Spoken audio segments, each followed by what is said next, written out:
instead of going, right, how do we do another smart meter rollout or something like that? Like, what data do we have and how can we share it? Or what's already out there, and just listen to what we've got and kind of back in, like reverse engineer the models of the system from what's there, as opposed to doing it top down. Because I think we've proven the top down's a bit too hard. Welcome to the Connectology podcast. I'm Hugh Taylor, CEO here at Road Taylor, and in these episodes, our grid connection specialists, the connectologists, dive into the evolving grid connections landscape, often taking expert guests with them in order to discover, generate, and share insights that might just help you and maybe even industry as a whole to connect projects faster, at lower risk, and at lower cost. Hello, and welcome to another episode of Road Taylor's Connectology podcast. I'm Rachael Eynon, and today I'm really pleased to be joined by our guest, Adam Sroka, CEO of Hypercube. Thank you very much for having me. Pleasure to be here. Thanks for joining us. And this is a reciprocal podcast appearance, I believe. So I think our colleague Catherine joined you recently on your podcast. So maybe we'll cover some similar ground today, but it'll be a chance to hear your perspective. Yeah, that was a brilliant conversation and made to feel like I don't know very much, but someone very, very clever, which is almost my favourite kind of conversation. So Great. So today we'll be very much in your area of expertise. So we'll explore AI use in the energy sector, which is what Hypercube is all about. So it'd be great if we could start with a bit of background about yourself, Adam, and then maybe you can tell us some more about Hypercube. yeah, definitely life story time. So I was a physicist and I got into computational physics and discovered data science back when it was the sexiest job of the 21st century. Don't feel very sexy today, so I don't know if that was a bit of a myth, but I jumped from physics into data science and machine learning, hopped about a few industries, ended up in consulting, and did some work in energy there, more traditional like energy, oil and gas type stuff. Eventually became head of machine learning for an energy tech startup down in Cambridge, which is where I really learned like grid scale bears and forecasting and trades and PPAs and those are crunchy, like physical, financial, contractual stuff that's really quite hard to do. And my observation while I was there was that the energy sector, I always kind of ballpark, is about a decade behind where like Silicon Valley sort of like cutting edge tech or even fintech and financial services are. And it's starting to think about things that are reasonably well solved in highly regulated environments, right? So I thought, oh, I could help shift the needle towards climate change and net zero by helping accelerate some of that tech adoption and allow these organizations to get more out of the data and the tools and the technologies they already have. So Hypercube was formed with that ambition in mind. And I always laugh that like every business book I've ever read is always like, oh, you should niche down and focus on the niche and blah, blah, blah. And I'm like, okay, why has no business I've ever worked at done that? Like, why is that? So I thought I would try it. And I thought, so originally it was like forecasting for power trading teams in Edinburgh was the thing. And the real ethos of Hypercube was, can I build domain expertise and technical expertise in the same place? Because a lot of like tech consultancies are like a really super clever, fantastic database people, but they won't know what a settlement period is or what a PPA is. They don't know what derating is, right? They don't understand markets. So you can spend 3, 4, 6 months helping them get up to speed. Our view is because we hire from energy, we only really go after energy projects, we work in this space, that on day one we're really useful to the point where now like I've built 5 or 6 virtual power plants from the bottom up, like coded like by me and my team. Not all I do is Teams meetings these days, but and the odd podcast. But our team have done like multiple of them, and they're the kind of thing that you might build once, like if at all. And so we can step in and have really rich conversations with very technical people very, very quickly because we just understand your language. We'll never know energy or your business as well as you do, but we do know energy and we really know the tech as well. And so it brings a lot of value. And yeah, going from strength to strength, and it's a really interesting space which we can get into. But we're starting to see recurring pounds, which is why we're now on the road to building our AI platform and finding a really easy way to help organizations jump on the hype train and catch what's going on in the AI space in a way that's safe and secure and not like just FOMO driven development.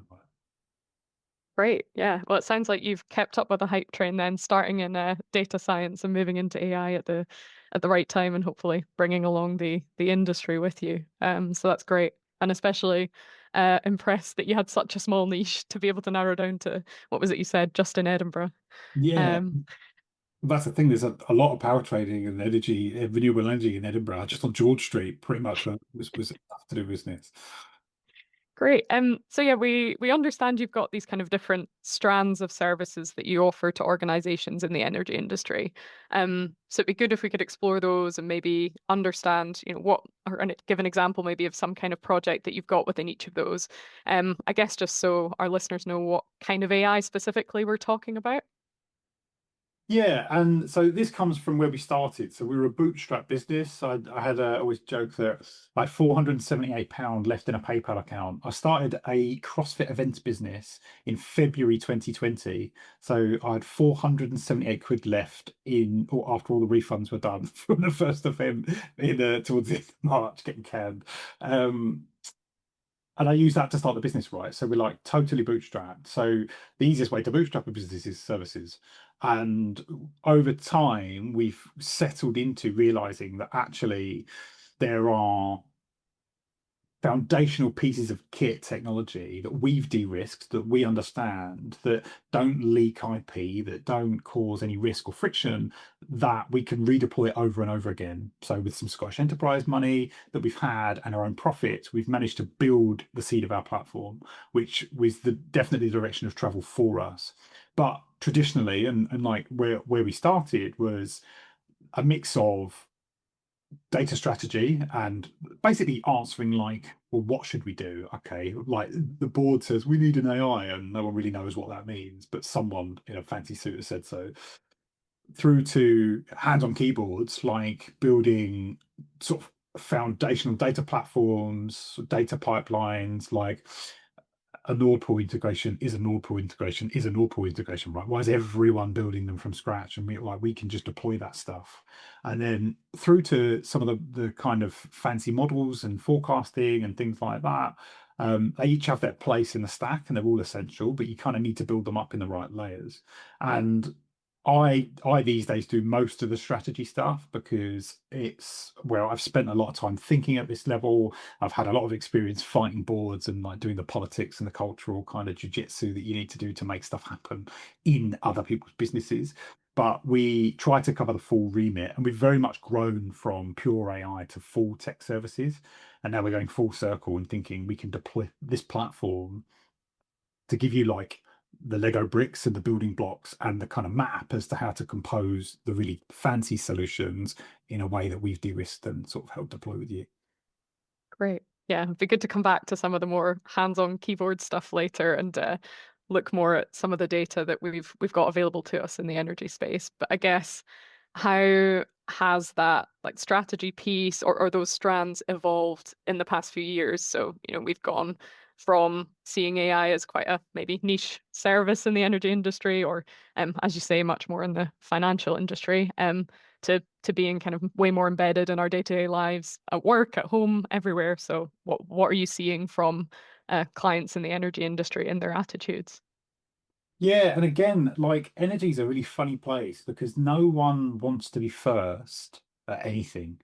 Like nobody wants to be first. Everyone's terrified of that big risk for good reasons. And I think like a lot of techies are really bad for like boo-hooing an industry, but like, oh, old fashioned. But like this is important stuff, right? And like that transformer's been in the field for 50 years for a reason. It's not because we took some risks and tried some stuff. It like this takes a long, and you've got to bring a lot of people with you. Look at like market reforms and stuff like that. You cannot please everybody. Like you will upset someone any change you make because it's a big, complicated, multifaceted, multi-stakeholder system.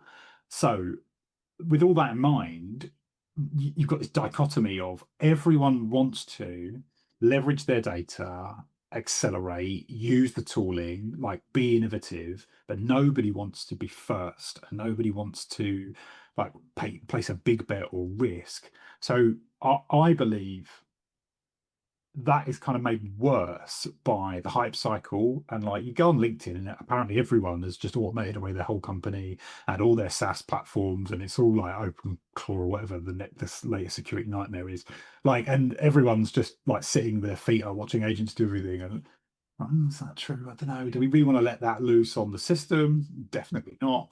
So how do you go from one end of the spectrum to the other? And like I always talk about what's like the risk staircase that we could take. What's the weeniest little thing we could do that is palatable, that isn't going to blow something up or like bankrupt a business, that proves value and gets us onto that motion. And the thing that comes up a lot in the strategies I do is I talk about muscle memory being like the engine for innovation. So for people that are building things and saying like, oh, we want to build this tooling, or we want an AI to read these white papers and translate it into our business and la la la la, that stuff, you eventually like will bump into someone that says, well, this will just be a feature of ChatGPT in 6 months. And like they're usually right. Like that's the direction of travel. What did they raise? Like another 110 billion or something from SoftBank over the weekend. Like they're just raising money like you've never seen before. And we are now seeing the first wave of AI startups all disintegrate as Anthropic and OpenAI just engulf them, just take their use case and eliminate them, right? So that's a real concern. You could spend 50 to 100,000 pounds on a bespoke piece of AI, take on all the risk, and then see it become a £9 a month subscription like in 6 months, right? So what do? Well, the flip side of that is you can just wait forever, and you'll definitely not be first, and you'll definitely someone with a higher risk appetite will get out in front. But when the time comes for you to go, like even if you realize you're the second half of the pack, then you've not built any of the cultural human stuff about adoption. Like I say to people, what's a token and how much does it cost? And how many tokens a year does that use case use? And like, unless you're building those things today, most of the people in this podcast won't have a clue what I just said. But that's the world we're in, right? Whereas if you are thinking, I'm going to deploy agentic systems and AI, blah, blah, blah, blah, blah, literally cost per tokens is going to become a KPI of your whole business. That's going to become like your CFO's main headache if you go down that route, right? So for me, get back to my main point, is doing things today with a mind that, okay, they might get replaced, helps you reframe the problem, because actually the cultural learning, the human side of it, how do we scope use cases? How do we get comfortable with it? What's our lexicon within the business? Like, how do we build guardrails? What platforms are we using? That is a muscle memory thing that if you can get familiar with it, when a really important step change happens, you're ready to go. So what does that first step on the staircase look like then for a lot of the companies in the energy industry? Like how small are they starting with some of these products that you offer?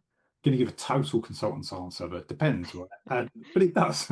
But there are common themes, so I can ground this in real stuff. One that I love is I call it bespoking, and it was something I kind of mentioned before. But so many people in the industry generate like public facing white papers, research, like generalist, the market does this, and this is the cost of lithium and all this stuff, right? And that's good stuff. But what does it mean for me? Not like for my business, not for like my country. I mean, for Adam Sroka, this is my role. These are the things I looked up last week. This is my headache of the week, blah, blah, blah.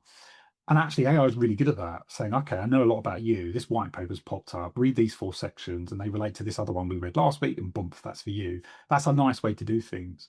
That actually came out of a deployment that I did for a trading team up in Edinburgh. So 19 traders, 3 desks, and they were doing every 12 hours shift handovers, right? So someone sits down for an hour and goes, right, what happened for the last 12 hours? Tap, tap, tap, tap, tap, tap, tap.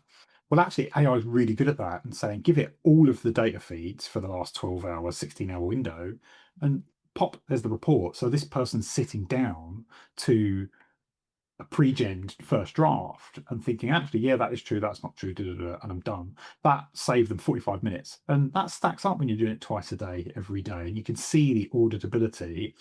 And that whole headache of, actually, I wish I could ask a deeper question on paragraph 2. Well, no, you can, because the whole thing was generated by an agent, which is quite a nice use case. We've built some slightly more complicated, bigger sort of pieces of the puzzle. The most mature, I think, favorite one for me is like an AI asset manager, right? So in grid scale bears especially, the software tooling is very immature, and it's kind of like a bit Wild West still, because the whole industry is so quickly like erupting. One of our asset manager friends was like, okay, we get 10,000 alerts a week from our portfolio of like fire suppression system, and this spark is off, and there's an amber warning on this piece of kit, and blah blah blah blah blah blah blah. And that's just the way it is. And this is across 6 or 7 different logins they have to go through every day. Then when a dip in availability happens, their contract says they could sue the OEM sometimes for the loss of availability. But then when it happens, they've then got to go and trawl all these alerts and go, were any of these meaningful? Are these all noise? How do I do that? Like, how do I then draft the report? And that generally takes, from their team, took them a few days of an analyst to go and do that sort of manual work, right? We built a system that plumbs all that together and has AI that's kind of familiar with that job role and those little tasks, and then can do exactly the same thing, snip a 12-hour window and go, okay, these 6 or 7 alerts always pop up across these 3 systems before this kind of event. It's happened here, it's happened here in the portfolio, and last time you were successful, do you want me to draft the first report, the first email to the OEM? And then it's not doing any. We have a whole value, like one of the values of Hypercube today is humans decide, machines scale. And I deeply believe for energy, that's really very important. That we'll get to fully autonomous and like we'll all just kick it and put our feet up and all that, drinking cocktails one day. But for today, we're not there, right? So how do we do that acceleration piece of the human in the loop? And so deeply believe that we could take away the work you have to do the work, like the copy numbers out of spreadsheets and downloading PDFs, stuff like that. That's all cruft, right? That's low value add. That's not why you've got 3 degrees and you've been in energy for a decade. That's just stuff you have to do. So let's do that first, even if it's not the most impactful. It's something, and then we build muscle memory and we start to stack use cases and see other people win that we can start to copy and slowly edge forward as an industry in a safe way that makes sense for everyone. Thank you for listening so far. If insights like these are valuable in your work, then feel free to subscribe and stay current as Britain's connections landscape continues to evolve. Now, back to the connectologists. Yeah, that's really interesting. I think is there potentially a bit of a balance to be had around, I guess, like giving that engineer or whoever's sitting and analyzing that data normally, like how do we make sure that they know enough to be able to critique that data and really understand it and know the sources and where it's come from, while also, as you say, improving the kind of work they do and making that much more value add? Like, are we at risk of tending towards somewhere where you can come in, I guess, in theory with no training and do that job, but how do we then sort of trust the outputs and yeah, really understand the kind of first principles behind some of that data? This is like a huge question, not just for energy. This is like everyone's trying to suss this out at the moment. And there's a few things that I've seen that like talk to this. But first and foremost, like these things are great tools. They do wonders. They can really accelerate your output and help you like rethink things. Like I use them a lot to like critique my thinking and like really argue against me so that I'm just like strong person, like the other argument, right? But if you switch your brain into airplane mode, like that will be okay, well done. Like you're not going to get too far because everyone else can do that, right? And it only takes one person that isn't doing that to get past you. And a friend of mine was talking about how their kids were like, well, why should I learn anything? I just ask ChatGPT. I have to learn. I can ask ChatGPT anything, so I'm not going to learn chemistry. There's no point. I don't need to learn it. And it's like, my answer was, yeah, but you'll ask it rubbish questions. Well, that's it. Like I'll ask it good questions because I studied this stuff and I've lived and breathed this for years. So when we compete in the market, I'll get the job. That's it. Like if AI is going to obliterate all the jobs, well, it's not going to be the person that didn't learn anything that's going to get the few that are left. And the same goes to all levels of like sort of technical capacity. Last night I watched Terence Tao, right? Terence Tao, like one of the best mathematicians alive, super genius, talking about how he's using AI in his workflow to crack like 50-year-old maths problems that are like well beyond the kind of atmosphere that I'm in. And even he's saying, yeah, it's good and it does some stuff. And like there was this big leap and then it stopped and they didn't really accelerate any further because the latest frontier models they don't get us any further. They just get us into the corners that don't work faster. And maybe the next round it will happen again. But if the brightest people in the world are realizing this as well, we've a long way to go before like everything's cracked. So I think, yeah, be knowledgeable about your bit and what is adding and what isn't adding to the workflow. I think people should just open book and allow these tools into interview circumstances, and be mindful of that and say, right, give me the answer with all the tools turned on. Because thinking you're examining people in the same way, like my opinion is it just won't work. That isn't the future of what our industry is going to be like. And the thing to kind of catch on to is a bit of a start warning about, you might have heard of shadow IT. Well, we started talking about shadow AI. And actually, there's this really scary thing going on now, especially in energy and highly regulated industries where you work for big corporate energy co, right? And you cannot use any AI. That's the top down. You can't use it because it's very scary and we don't know about it. Okay, so everyone's copy and pasting company data into personal ChatGPT accounts or Gemini accounts and stuff. And actually, the personal ones aren't protected from the no training data piece, whereas the corporate ones are. So, and that's happening absolutely everywhere. And it's things like I was daft. I was trying to get like went through my Sainsbury's app, and I was trying to get like, what do I order all the time? I just want like a recurring list of things, and I couldn't get it out of the app. There's no like API, and I was getting like demented with it. I screen recorded a video of me scrolling through 2 years worth of transactions, just like that, flick, about 30 seconds, just like whiz past the screen, uploaded that video to an AI. Pop, there's your list, there's your frequency, that's what you ordered. So like you don't even need to copy and paste it. I can just film my screen with my phone.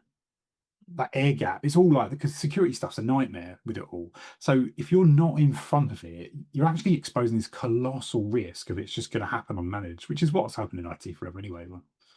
Yeah.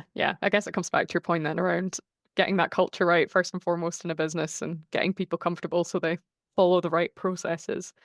Um, I guess slightly back to that point around having the knowledge and expertise to kind of question and challenge the data. Um, is there anything that you can provide alongside those systems and those services to help with that, or is there an expectation that needs to come separately? Like, for example, did is there a way to kind of set that up so that it's showing it's working and you can see where the sort of sources where that's come from? Yeah, there's a few patterns. I mean, so in like the weeds of working with these tools, it's a little bit harder in the chat interfaces and the kind of like the non-techie sort of user-friendly versions of the tools. I think you can do it in some of them. It's a little bit harder, but when you are working with the APIs and like the settings under the hood, there's a thing called temperature, right? And that is just like if you set it to 1, it will just make stuff up like just total garbage. And if you set it to 0, it will just copy paste things that it's seen. And so you can dial that up and down from like eldritch horror all the way to, yeah, like stuff that you've got in a textbook, right? So that's quite a useful thing, and get comfortable with how that works. They do make stuff up, and like you can't, they are random word machines. That's it. They don't know what they're talking about. There's reasoning, but they're very good at the illusion. So good actually that they're incredibly useful, right? But like horror story about this developer who like just found a whole open source repository deployed to his production environment that he had nothing to do with the business. It was like totally tangential. Like I can't remember the specifics, but it was like this massive deployment was just in his prod environment in cloud. He was like, "What is going on? Like, where's this?" And he went through all the logs and da da da da da. And in the infrastructure was code set up that had all the right permissions to deploy things, rightly so, as it should.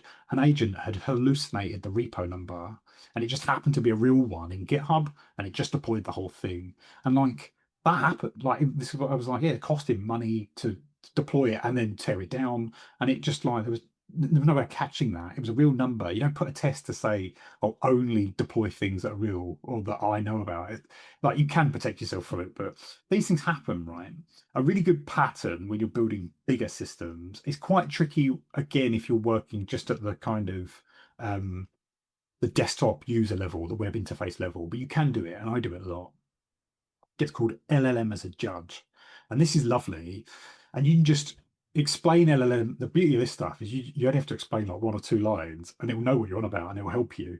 So go into ChatGPT and say, I want to deploy LLM as a judge framework for whatever workflow. So say you're tendering or you're reviewing technical documents, right?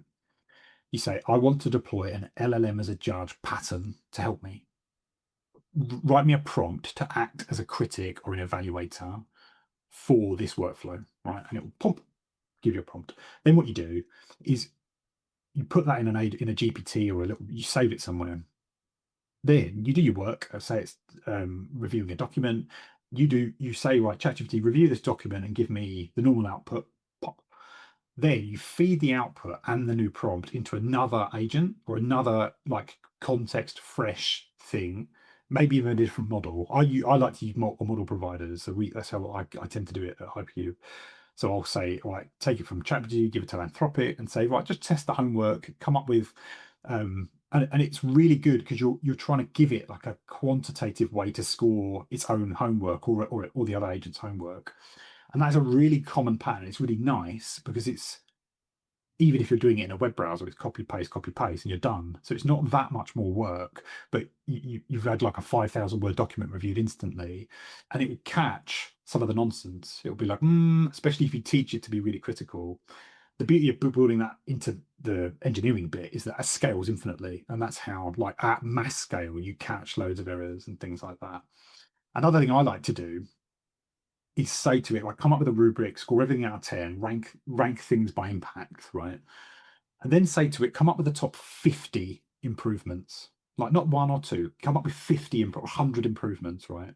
And I do that because if you say to it, come up with 3 improvements, it'll be like, oh, the formatting and the structure, and it's like all wishy-washy high level, like, if you say 100, it really like has to think hard to try and find 100 things that most of them will be rubbish, but the top 20 will be really good.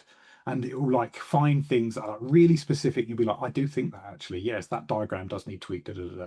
And so I think that there's little patterns, but it evolves all the time. And you're probably aware from this podcast that I love talking. And actually, tools like Whisperflow or the voice to text like modes of these, the car mode, are amazing because if you're like me and you like waffling, you could speak at 400 words a minute for 3 or 4 minutes and just ramble train of thought. You don't even have to give these things good instructions, and they will catch what you're trying to say, and you get bigger detailed prompts that maybe do more than you trying to type out and think, oh, how do I say X, Y, Z? And all these things are like, you're just building up that usage and that kind of way of working that works for you and your team. Well, yeah, the kind of getting one system to mark another system's homework is a new, well, I've not come across that before, but I could see that making people more comfortable with kind of adopting it within their work environment. And similarly with, yeah, asking it to list 100 improvements. It's the kind of blue sky thinking type thing that you would do without AI in an ideal world if you had all the time and you're kind of back to basics whiteboard sessions, but just allows you to kind of speed that up. I guess it'd be interesting to explore that kind of energy data side in more detail. So, thinking for us in the connections world, we know there's lots of data out there. Some of it is publicly available, and the quality maybe isn't either it's poor quality or it's not consistent quality across different companies. And in some cases, that data is just not publicly available. So we've got that the data sources from NISO, from the transmission owners, from the DNOs, maybe it's about the projects that are in the connection queues, or their network reinforcements, or some of their maintenance plans. So what do you think they could do, or what solutions might be of interest to them to better facilitate innovation and data accessibility across the rest of the industry? Yeah, this is like, I think it's long overdue, but it is tricky. And luckily, it's been so slow that some really interesting new patterns in like the data ecosphere, like new patterns have emerged that actually might be really useful. So I think it was 2021 or 2022, there was a book by Zhamak Dajani called Data Mesh. And it's an O'Reilly book. It's quite an ambitious view of how to build data sharing and federated data processes within a business. My personal opinion, she's very, very clever. It's an incredible book. My personal opinion, this is a little bit utopian. Like, you would have to be an exceptional company with an exceptional data culture to pull it off, I think. And a lot of businesses, it just would be so difficult to do. It does happen in practice. Some businesses do it or do versions of it. The beauty of it is you don't have to do it to the whole business. You can do it in pockets and grow. But that spawned a few other things, or a few other things happened at the same time. There's the kind of data as product. So the idea of like product management, product owner from tech. Well, actually, could your data be a product with a contract, data contract, and a service level agreement, and like a staleness? You say, right, my data source will only ever be this stale, and it will get refreshed like this, and here's a contract. Da da da da. It will always meet these requirements. Then you can like set and forget and send it. And data mesh is the idea that you take that kind of data contract, data as products, and then you give people these isolated, like that is their domain. You let the domain experts define the products, and then you're outside their boundary, and you don't even really ever have to speak to them. You just know you've got the contract, you've got the data product, you compose solutions out of them, and then you can come up with new data products and so on and so forth. And a lot of that's framed in the industry, in the data industry, around like doing it within your business, right?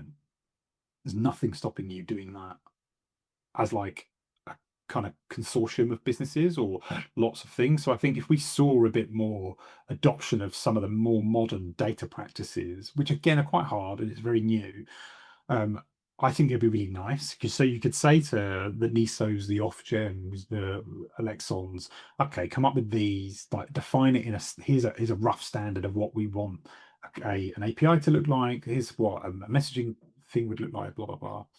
I was on the stage at Energy Storage Summit, and Rod Hollis from Marenco, who's great, was talking about how I love this. Again, utopian and probably impossible, but I love it. How like market definitions are engineering documents written in legal speak. So like you take an engineering spec and you write it in legalese, and no one understands it. There's a 300-page thing that no one gets. And his argument was, why don't we just have markets as code? Why aren't they just like there's a platform and you just write infrastructure, you can spin them up, spin them down, and everyone understands the code because it's open, and you just read it, and that's the market defined, and you can build systems that off the back of that. And I was like, I love that because I'm a nerd, but I just think, is it achievable for our industry? Maybe ambitious, but it's directionally, I think, the way we should be looking. What data sets? I think the more the merrier. Everyone's trying to get like the domestic usage is really hard. I think the stuff that Centre for Net Zero have done with Faraday is incredible. Like synthetic data based on real customer stuff is incredible for people that live in the domestic space. We haven't really got a great sort of set of data for like the high voltage or the low voltage network, how it behaves, like what substations are up to. I had some of the team from OME on my podcast, and they were saying, actually, because their chargers are so overspec, and I imagine this is true for a lot of EV like charge point manufacturers. They said our chargers are so overspec, they have a better model of the load transmission distribution networks than anyone else, because they're just collecting everything at like a daft rate, and they can reverse engineer what's going on at the substation and things like that. And I think so all the data, so instead of like, I think I said this to Catherine that she was on with us, instead of going, right, how do we do another smart meter rollout or something like that, like what data do we have and how can we share it? Like, what's already out there, and just listen to what we've got and kind of back end, like reverse engineer the models of the system from what's there, as opposed to doing it top down, because I think we've proven that top down's a bit too hard. Yeah. So I guess that in combination with that contract, you sort of get what you can in a format that's usable from the network companies, and then reverse engineer from there. Yeah, interesting. Yeah, because I think it's something we're kind of struggling with at the moment, and I think this was something Catherine also covered, is that some of the processes we're going through in relation to grid connections are sort of more opaque than they used to be. It's a bit of a black box. You submit your application data, you get a connection date, and you get a list of costs. But that kind of why someone's got to that decision isn't very clear. So I guess there is the option potentially to have more of the data that informs that available. But then it is, yeah, coming back to some of the earlier points, like, do you still want a kind of engineer there that you can query and say, why did you do this? Why did you make that assumption? So yeah, do you think there's sort of a need for both in that case?